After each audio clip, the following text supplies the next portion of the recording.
మీరు ఎందుకు ఒప్పుకున్నారండి? ఆ సీట్లు ఏంటండి? ఒరే లేదురా 175 పోటీ చేస్తాం, డబ్బులే ఉన్నాయి మన దగ్గర, పంపండి. మేమంతా రెడీగా ఉన్నాయి. ఇక్కడ డేస్ మీద ఒక్కొక్కటి 2 సీట్లు ఇస్తాం, 2 చోట్ల పోటీ చేస్తాం.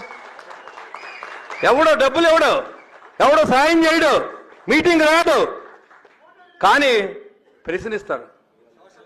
ప్రశ్నిస్తారు. తప్పేం కాదు, ప్రశ్నించండి, కానీ అది న్యాయబద్ధంగా ఉండాలి.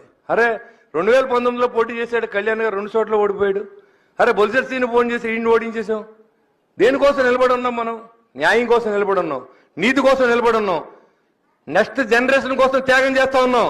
మా కోసం కాదు, మాకేం సంపాదించాల్సిన అవసరం రూపాయి కూడా ఇంటికి పట్టుకెళ్ళక్కల.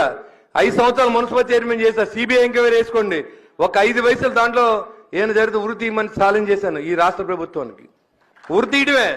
మీకు ఏమైనా దమ్ము నాయకులు ఎవడ ఉంటే ఛాలెంజ్ చేస్తాను నేను. ఇప్పుడైనా సరే వైసీపీ నాయకులు రికార్డ్ చేసుకోండి, నన్ను పట్టుకుంటే 5 రూపాయలు తేడా చేస్తుంటే ఉరి తీసేయచ్చు.